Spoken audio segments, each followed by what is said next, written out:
அன்பு நிறை மாணவர்களுக்கு இனிய வணக்கங்கள். அன்பான மாணவர்களே, நாம் இன்று இயலில் கவிதை பேழை என்ற தலைப்பின் கீழ் அமைந்துள்ள தேயிலை தோட்டப்பாட்டு முகமது ராவுத்தர் அவர்களுடைய தேயிலை தோட்டப்பாட்டு பார்க்கிறோம். நம் பாடப்பகுதியில் இடம்பெற்றுள்ள கும்மி பாடல்கள், இது பார்த்தீங்கன்னா கும்மி பாடல் வகையை சார்ந்தது. இது பார்த்தீங்கன்னா பாரத மக்களின் பரிதாப சிந்து என்ற தேயிலை தோட்டப்பாட்டு என்னும் நூலில் இருந்து எடுத்தாளப்பட்டுள்ளவை. என்னது? பாரத மக்களின் பரிதாப சிந்து என்ற தேயிலை தோட்டப்பாட்டு என்ற நூலிலிருந்து எடுத்தாளப்பட்டுள்ளது. மக்கள் இயல்பாக தாங்கள் வாழ்வில் ஏற்படும் தாக்கங்களை பாடல்கள், கதை பாடல்கள் உள்ளிட்ட இலக்கிய வடிவங்களில் வெளிப்படுத்துகின்றனர். பல்வேறு பொருள்கள் பற்றிய இவ்வெளிப்பாடுகள் மெல்லிய தாளில், பெரிய எழுத்தில், மலிவான அச்சில் 19ஆம் நூற்றாண்டின் இறுதியிலிருந்து 20ஆம் நூற்றாண்டின் முற்பகுதி வரை சிறு சிறு நூல்களாக வெளியிடப்பட்டன. அதாவது வறுமை நிலையில் உள்ள மக்களினுடைய வாழ்க்கையில் ஏற்படக்கூடிய அந்த தாக்கங்களை கதை பாடல்களாக வெளிப்படுத்தினாங்க. இது என்ன சொன்னோம்னா, ரொம்ப விலை மலிவான தாள்கள்ல பேனால எழுதி ரொம்ப குறைவான விலையில அச்சிட்டு வெளியிடுவாங்க.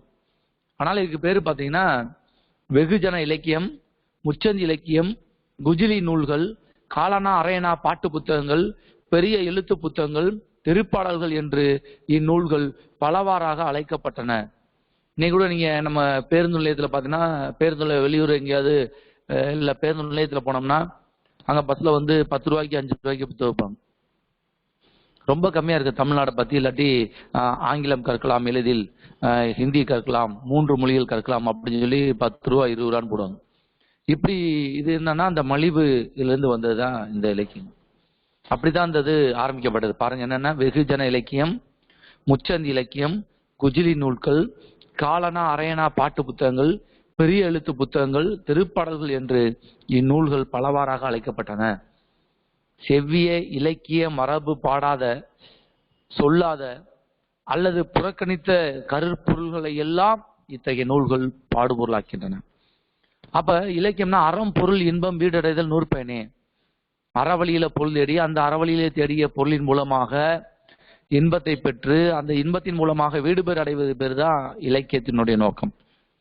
அப்படி இல்லாத இந்த இலக்கியங்களில் சொல்லப்படாத விஷயங்கள், புதிதான விஷயங்களை பற்றி சொல்வதுதான் இந்த வெகுஜன இலக்கியங்கள், செவ்வியல் இலக்கியங்கள் என்று சொல்லப்படுகின்றன.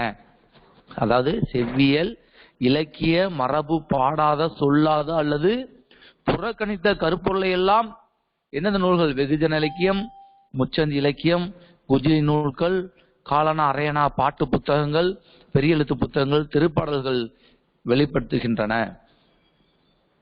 இதான் என்னது? இந்த இதுக்கு பேர் என்னது? வெகுஜன இலக்கியம், முச்சந்தி இலக்கியம், குஜிலி நூல்கள், காலனா அரையனா பாட்டு புத்தகங்கள், பெரிய எழுத்து புத்தகங்கள், திருப்பாடல்கள். அதான் ஏற்கனவே சொன்னதான். செவ்வியல் இலக்கியங்கள் பாடாத, சொல்லாத அல்லது புறக்கணித்த கருப்பொருளை எல்லாம் இத்தகைய நூல்கள் பாடுபொருள்கள் ஆக்கின. யாரு? பாரத மக்களின் பரிதாப சிந்து என்று சொல்லக்கூடிய தேயிலை தோட்டப்பாட்டு. அதான் 19ஆம் நூற்றாண்டில் ஏற்பட்ட பஞ்சத்தினாலும் வெள்ளையர் வஞ்சத்தினாலும் ஆங்கிலேயரின் குடியேற்ற நாடுகளில் தமிழர்கள் கரும்பு தோட்ட தொழிலாளர்களாகவும் தேயிலை தோட்ட கூலிகளாகவும் புலம்பெயர்ந்தனர். துன்பக்கேணியில் அகப்பட்டவராயினர். விளிம்பு நிலை வாழ்வு துயரம் தோய்ந்தது.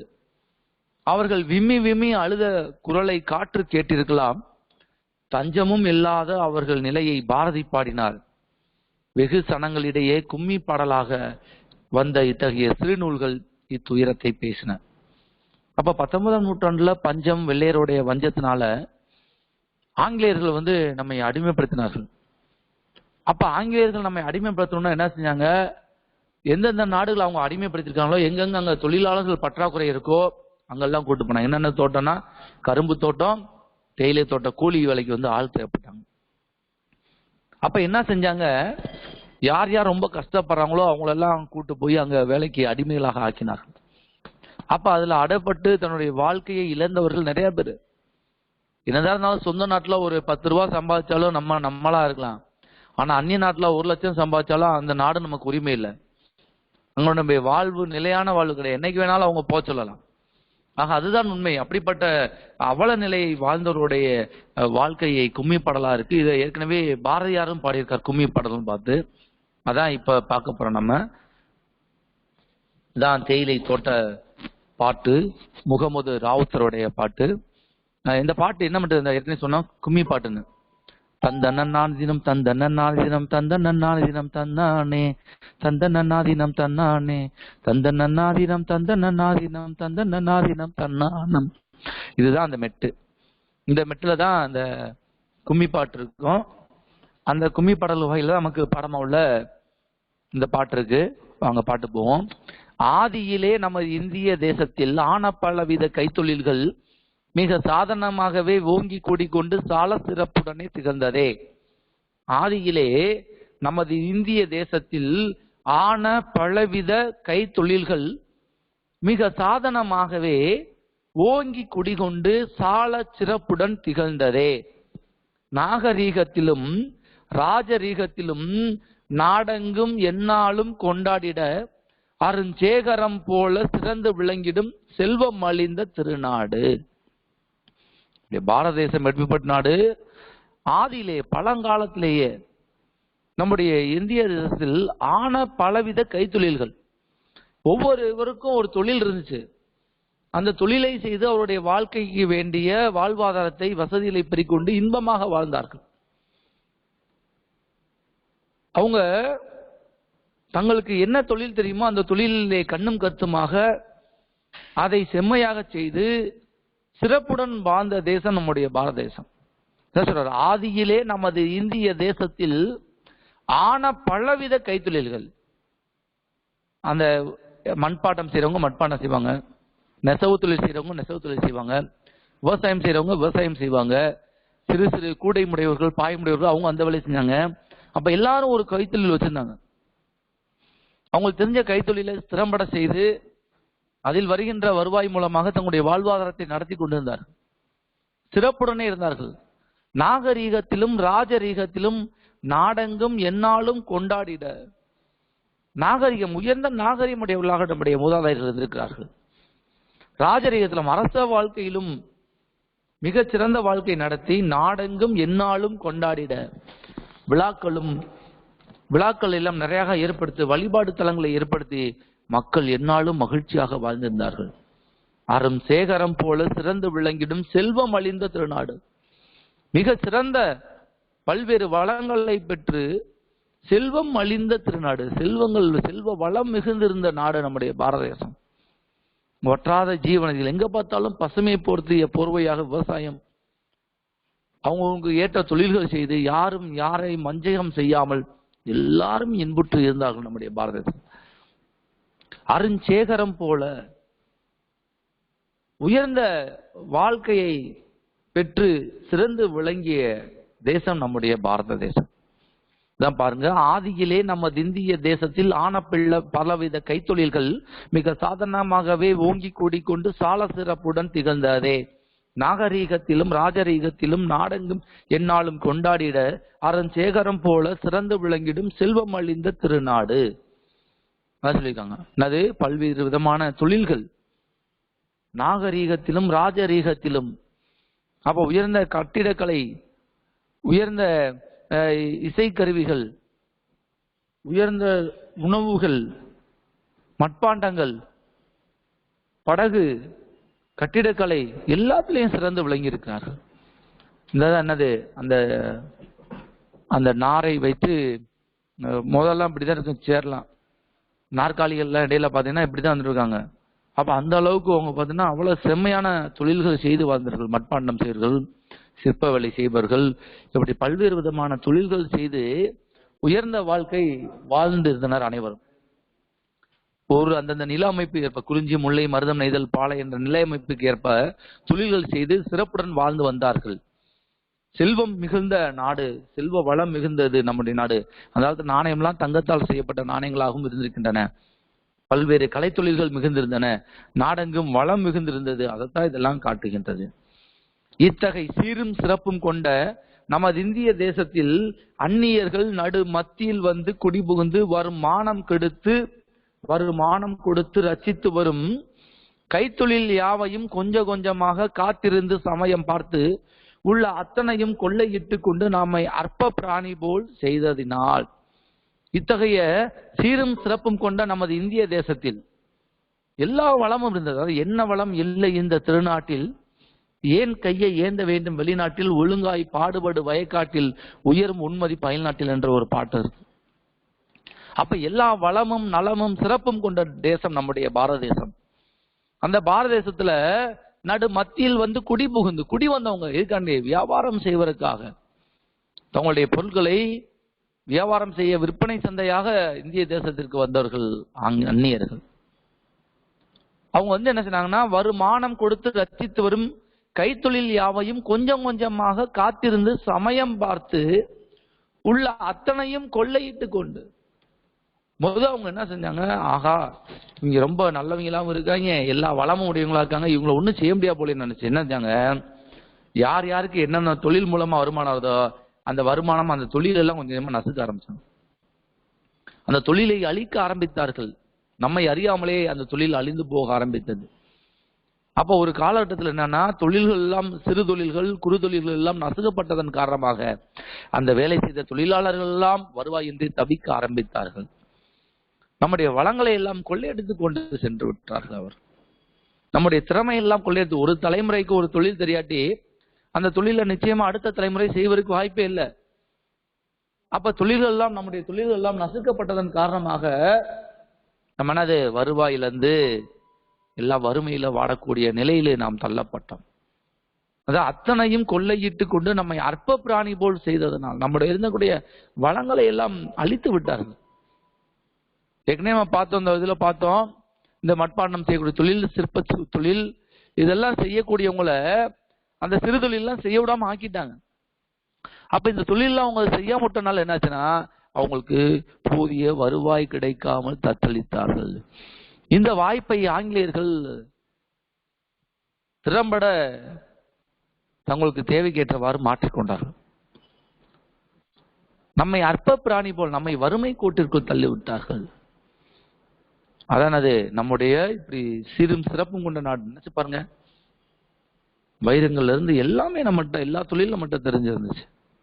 என்ன செஞ்சாங்க, அற்ப பிராணி போல் நம்முடைய வளங்களை எல்லாம் எடுத்துக்கொண்டு நம்ம என்னது அடிமைப்படுத்தி கொண்டார்கள். தக்க காலம் பார்த்து நாம் ஏமாந்து விட்டோம். நாம் தொழில்கள் எல்லாம் நசுக்கப்பட்டு அவளுடைய ஆட்சி அதிகாரத்தின் கீழ் நாம் எல்லாம் அடிமைகளாக ஆகிவிட்டோம். அவளுக்கு ஏவல் செய்யக்கூடிய ஏவலாளிகளாக நாம் மாறிவிட்டோம்.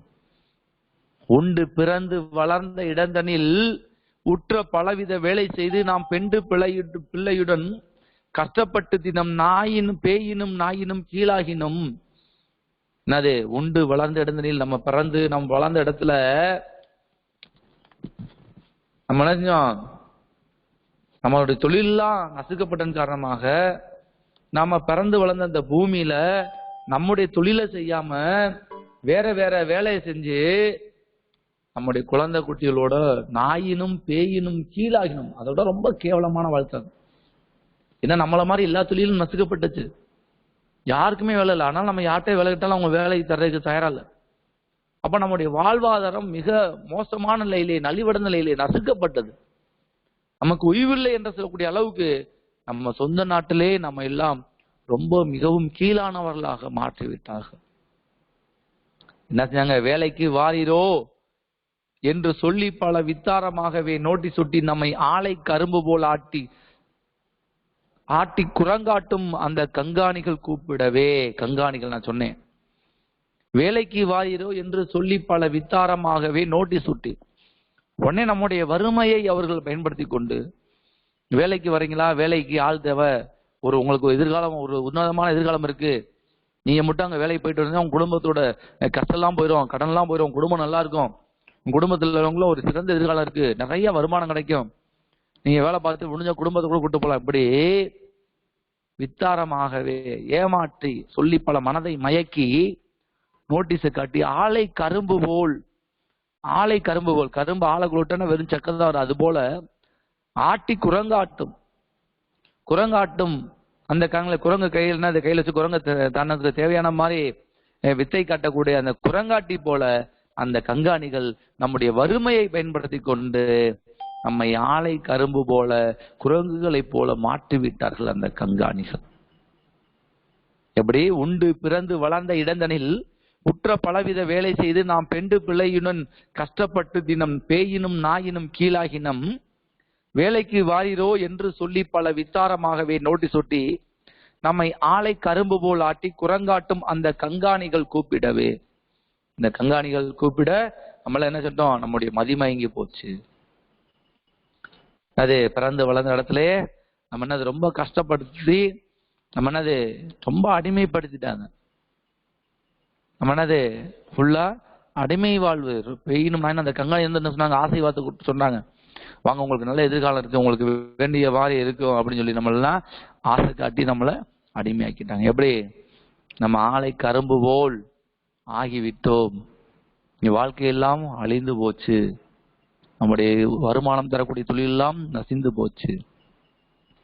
1க்கு 10 100 1000ஆகவே ஒவ்வொரு கூலி ஜனங்கள் மீது மிக தண்டும் உண்டுமாய் கணக்கெழுதியவர் சாகும் வரைக்கு தலை சுமையாய் பற்று வரவு குறிப்பேட்டினில் பாக்கி இருக்கும்படி எழுதி அவர் சற்றும் தயவும் இல்லாமலே கூலி ஜனங்களை கப்பலில் ஏற்றி முதல் என்ன செஞ்சாங்க, கணக்கு எழுதினாங்க. முதல் என்ன செஞ்சாங்க, கூட்டு பார்த்தாங்க, வந்தவங்க கூட்டு. அதுக்கு அடுத்து என்ன செஞ்சாங்கன்னா கணக்கு எழுதுறாங்க. என்ன, 10 ரூபா, 1 ரூபா கொடுத்துட்டு 10 ரூபா கணக்கு எழுதுறது, 10 ரூபா கொடுத்தா 100 எழுதுறது, 100 ரூபா கொடுத்தா 1000 எழுதுறது. இப்படி ஒவ்வொரு ஜனங்கள் மீதும் தண்டுமுன்னானது கூட்டுத்தனமாக, காட்டுமிராண்டித்தனமாக, வஞ்சகமாக கணக்கு எழுதியவர் சாகும் வரைக்கு அவங்க சாகிற வரை கடன் பாக்கி இருக்கும்படி செய்து விட்டாங்க. பற்று வரவு குறிப்பேட்டினில் பாக்கி இருக்கும்படி எழுதி அவர் சற்றும் தயவில்லாமலே கூலி ஜனங்களை கப்பலில் ஏற்றி. அப்ப பற்று வரவு நோட்ல, அப்பா இன்னைக்கு எவ்வளவு சம்பாதிச்சிருக்க, அப்பா நீ சம்பாதிச்சு கொடுத்தது இன்னைக்கு இவ்வளவுதான், இது உனக்கு வட்டி தான் வரும், நான் அசல் கலையில போ நாளைக்கு போய் பார்த்துடுவா. இப்படி அவங்களுடைய வாழ்நாள் முழுவதும் அந்த கடன் சுமையை தலையில ஏற்றி அவர் சற்றும் தயவும் இல்லாமலே, ஒரு கூட கருணை இல்லாம அன்பு இல்லாம கூலி ஜனங்கள் எல்லாம் கப்பலில் ஏற்றி கொண்டு போயிட்டாங்க. இங்க கொண்டு போயிட்டாங்க, மாலத்தீவு, இலங்கை போன்ற தீவுகளுக்கு கூட்டு போயிட்டாங்க. அப்ப அவன் நோட்ல என்ன இருக்கு, எப்பயுமே கடன் இருக்கும். எவ்வளவு வேலை பார்த்தாலும் சரி, 24 மணி நேரம் வேலை பார்த்தாலும் சரி, நம்ம கடன் தீரவே தீராது.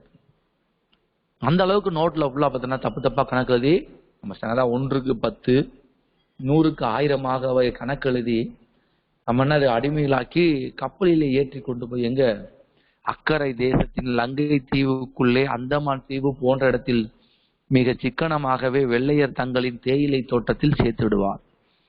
அக்கறை தேசமா, கடலுக்கு நடுவில் இருக்கக்கூடிய இலங்கை அந்தமான் தீவு போன்ற இடத்துல கப்பல்ல மொத்தமா ஏத்தி கொண்டு போய் அந்த என்னது இந்த பொதி மூட்டை ஏத்துற மாதிரி ஏத்தி கொண்டு போய் அங்க இருக்கக்கூடிய தங்களுடைய தேயிலை தோட்டத்துல வேலைக்கு சேர்த்துருவாங்க.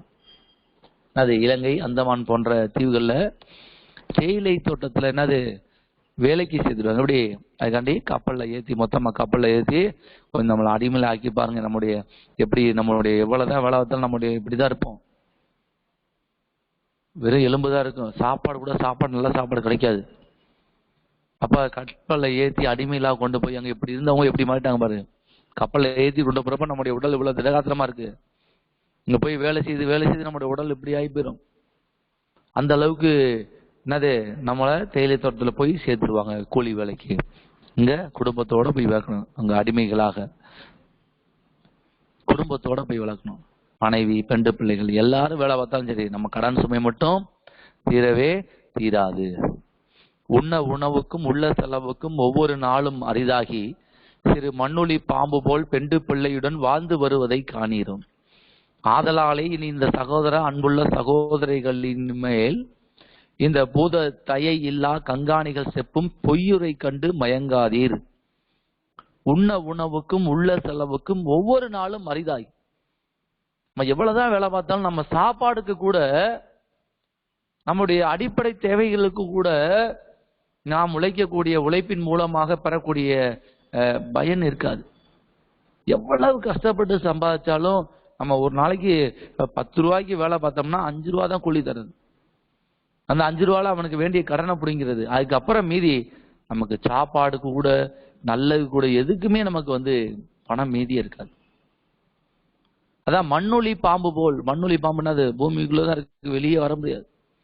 அதனால நம்ம அந்த தேயிலை தோட்டத்திலேயே நம்ம உழைத்து உழைத்து உழைத்து நம்முடைய உழைப்பினுடைய பயனெல்லாம் அவனை அனுபவித்துக் கொண்டு நாம் பெண்டு பிள்ளையுடன் கடினப்பட்டு வாழ்க்கையை இழந்து துன்பப்பட்டு வாழ்ந்து வருவதை காணீரோ, பாக்குறீங்களா அப்படின்னு சொல்லி சொல்றாங்க.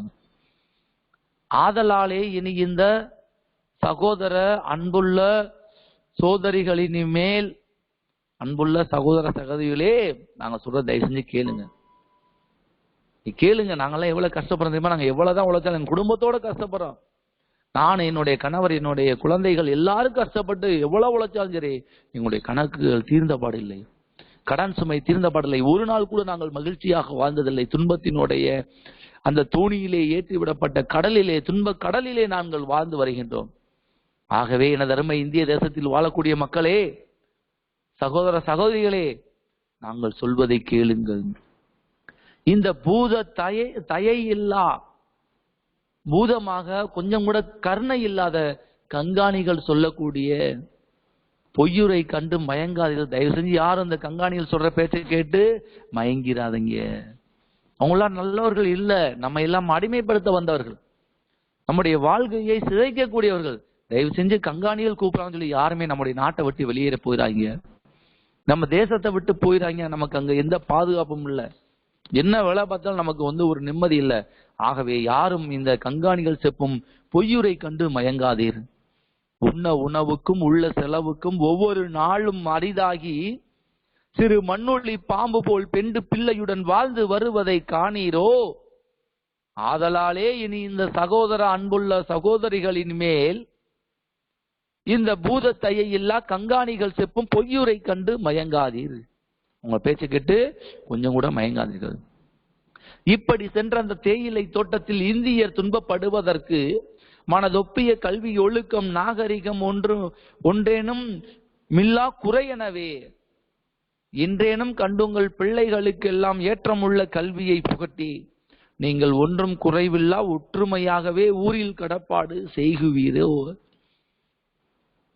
இப்படி எங்களைப் போல நாங்களெல்லாம் போய் தேயிலை தோட்டத்திலே இந்தியர்களாகிய நாமெல்லாம் துன்பப்படுவதற்கு என்ன காரணம்? ரெண்டே காரணம். ஒண்ணு, கல்வி ஒழுக்கம் நாகரிகம் என்ற குறைபாடுதான். நல்லா படிச்சிருந்தோம்னா நம்ம எல்லாம் அதை யோசிச்சிருப்போம்.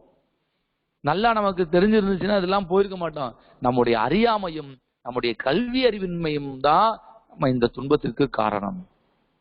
இப்படி சென்று அந்த இலங்கை தோட்டத்தில் இந்தியர் துன்பப்படுவதற்கு, இந்திய தேசத்தில் உள்ள மக்கள் எல்லாம் துன்பப்படுவதற்கு என்ன காரணம்? மனதொப்பிய கல்வி ஒழுக்கம் நாகரிகம் ஒன்றேனும் இல்லா குறையெனவே. கல்வி ஒண்ணு வந்துச்சுன்னா நாகரிகம் எல்லாம் வந்துடும். அதான் கற்கை நன்றே கற்கை நன்றே பிச்சை புகினும் கற்கை நன்றே, உற்றுளி உதவியும் உருபொருள் கொடுத்தும் பிற்றை நிலை முடியாது கற்றல் நன்றே சொல்லியிருக்காங்க. அப்ப கல்வி ஒண்ணு இருந்துச்சுன்னா நமக்கு நாகரிகம் வந்துடும். அப்ப நம்ம எது சரி எது தவறு என்பதை அறிந்து ஆராய முடியும். ஆனா இது இல்லாதனால நம்மளால ஒண்ணுமே செய்ய முடியல. அதுதான் இப்ப பிரச்சனை. நம்ம இந்தியர்கள்லாம் போய் அங்க தேயிலை தோட்டத்தை திரும்ப என்ன காரணம்? கல்வி ஒழுக்கம் நாகரிகம் ஒன்றேனும் இல்லா குறையெனவே, அதுதான் காரணம். எனவே தயவு செஞ்சு இந்திய மக்களே, எனது அருமை சகோதர சகோதரிகளே, இன்றேனும் கண்டுங்கள் பிள்ளைகளுக்கெல்லாம், இன்னைக்காவது நான் சொல்ற கேட்டுக்கோங்க, தயவு செஞ்சு கேட்டு பிள்ளைகளுக்கெல்லாம் ஏற்றமுள்ள கல்வியை புகட்டி கல்வியை கொடுங்க. நீங்க என்ன கஷ்டப்படாம சரி பிள்ளைகளுக்கு கல்வியை கொடுங்க.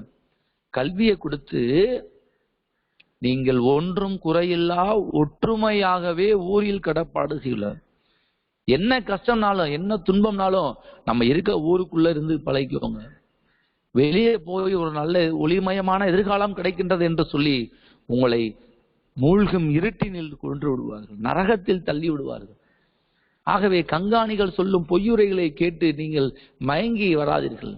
பிள்ளைகளுக்கெல்லாம் கல்வி கற்றுத்தருங்கள். நாங்க என் பிள்ளைகளுக்கு கல்வி தரல, நாங்க கல்வி கற்கல, அதனால எங்களை அடிமையாகிட்டாங்க. நீங்க உங்க பிள்ளைகளுக்கு கல்வி கொடுத்தீங்கன்னா உங்க பிள்ளைகள் அதுல இருந்து தப்ப இயலும். ஆகவே இன்றேனும் கண்டு எங்களை கண்டு எங்களுடைய நிலைகளை கண்டு எங்களுடைய துயரங்களை கண்டு உங்கள் பிள்ளைகளுக்கெல்லாம் நீங்கள் உங்களுடைய பிள்ளைகளுக்கெல்லாம் ஏற்றமுள்ள கல்வியை, வாழ்க்கையில் உயர்வதற்கு அடிப்படை காரணமாக இருக்கக்கூடிய கல்வியை புகட்டி நீங்கள் ஒன்றும் குறைவில்லா ஒற்றுமையாகவே. ஏன்னா அது அப்ப கல்வி இருந்துச்சுன்னா எல்லாமே வந்துடும்.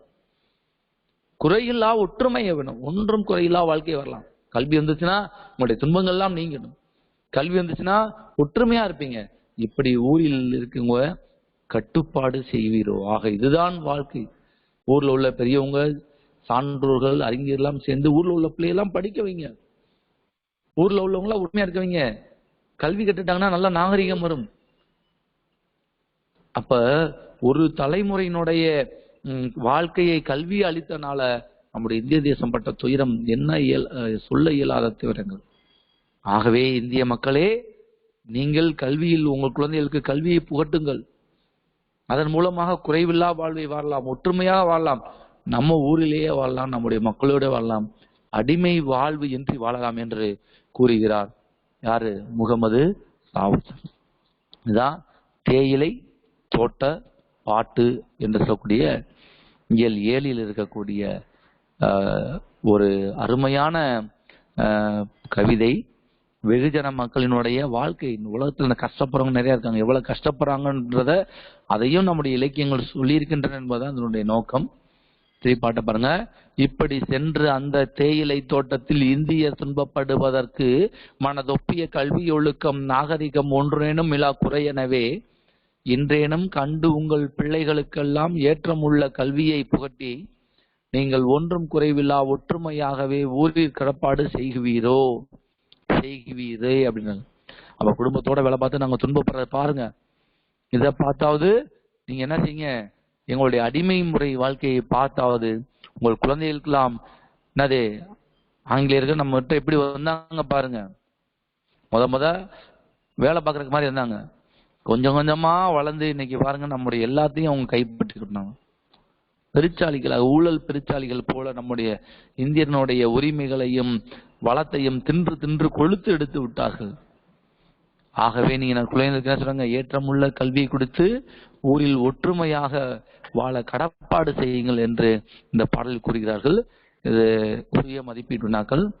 இந்த தேயிலை தோட்ட பாட்டு எழுதியவர் யாரு? முகமது ராவுத்தர். தேயிலை தோட்டப்பாட்டு என்ற நூலின் மற்றொரு பேர் என்னது? பாரத மக்களின் பரிதாப சிந்து. முச்சந்தி இலக்கியம் என்பது மலிவுலையில அதை என்ன சொல்லியிருக்காங்க, மெல்லிய தாளில் பெரிய எழுத்தில் மலிவான அச்சில் வெளிவருக்கு பேரு முச்சந்தி இலக்கியங்கள் என்று சொன்னாங்க. உங்களுக்கு தெரிந்த கைத்தொழில் எதா இருக்குன்னா சொல்லுங்க. தேயிலை தோட்ட தொழிலாளனுடைய அவல நிலையை விளக்குக. சரிங்களா? இதுதான் உங்களுக்கு கொடுக்கப்பட்ட தேயிலை தோட்டப்பாட்டு. அன்பு மாணவர்களே, நல்லா படிச்சு அதை தெரிஞ்சுக்கோங்க. நன்றி, வணக்கம்.